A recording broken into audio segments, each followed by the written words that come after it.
en el Foro de Empleo de la Facultad de Economía de la Universidad de Valencia también hay tiempo y espacio para nuevas empresas que buscan talento y que quieren darse a conocer. Es el caso de Jobfy. Para hablar sobre la empresa, sobre sus objetivos, hablamos con Alejandro Pedrosa, que es su CEO y su fundador. Alejandro, bienvenido, gracias por estar aquí. Muchas gracias a ti por permitirme esta entrevista. En primer lugar, preséntanos Jobfy. ¿Cómo nace? ¿Qué objetivos tiene?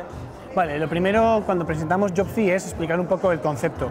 Jobfy es una herramienta de selección 3.0. Cuando hablamos de selección 3.0 es que nosotros combinamos la inteligencia artificial en la criba curricular con los procesos de selección online.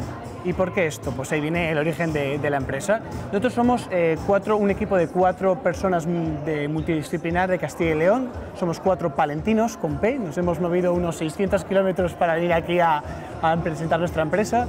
Y todo surgió porque una vez que finalizamos nuestros estudios, yo tengo ahora mismo 23 años, finalicé mi carrera de telecomunicaciones el año anterior y me lancé directamente al mercado laboral. Y vi que algo ocurría, algo fallaba. Entonces, hicimos un estudio y analizamos el mercado y vimos que hay soluciones para la criba curricular, pero no hay una solución que combine la criba curricular con la selección de personal. Estamos viendo que el mundo cambia a día de hoy, todos los días cambian, pero todavía no ha llegado el cambio de empleo y ahora está llegando. Las empresas quieren nuevas formas de evaluar a estas personas y Jobfy permite una gestión integral de filtros a medida para tus ofertas y además un proceso de selección a medida para evaluar a estas personas. Claro, si el mundo cambia, también tiene que cambiar procesos de selección, exacto. Procesos de selección más exigentes que con Jobfy se permitirá, ¿no? Ese aumento de la exigencia. Claro. Estamos viendo que a día de hoy tenemos herramientas al alcance que permiten realizar videoentrevistas, que permiten realizar llamadas telefónicas, que permiten realizar test online.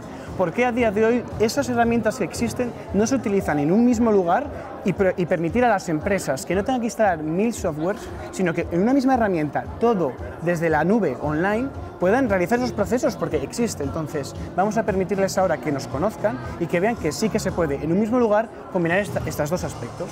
Claro, la empresa tiene muy poquito tiempo, ¿verdad? Exacto, sí.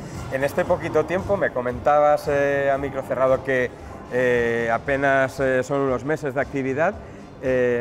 ¿Ya habéis podido presentar o poner en práctica vuestra idea en empresas, en vuestros clientes potenciales? Pues la verdad es que con el poco recorrido que tenemos sí que podemos decir que tenemos una serie de logros adquiridos. Nosotros venimos acelerados por Plug and Play, es una aceleradora que tiene su matriz en Silicon Valley, y la verdad es que este proceso de aceleración de 4 meses nos ha supuesto un avance enorme a la hora de conocer inversores, conocer el modelo de negocio, validar nuestro modelo de negocio, pero también tenemos reconocimientos tanto nacionales como internacionales. Nosotros hemos estado en Polonia, hemos estado en el Think Sauer de Madrid, aquello que nos ha permitido presentar esta idea y validar que las empresas tienen esta necesidad. Por último, objetivo de vuestra presencia aquí en el 15º Foro de Empleo y Emprendimiento de la Facultad de Economía. Pues el primer objetivo es que los estudiantes vean que hay otras maneras, otras herramientas que permiten solucionar problemas que existen, porque a día de hoy existen, y sobre todo conocer las necesidades de otras empresas, que aquí pues ya no solo estamos nosotros, sino otras empresas que buscan trabajadores, ver que les podemos ayudar, que al final somos meros intermediarios y poder darnos a conocer de una manera más amplia. Muy bien, Alejandro Pedrosa, CEO y fundador de Jobfy. Enhorabuena por esta idea, muchos éxitos y muchas gracias por vuestra presencia. Gracias a ti.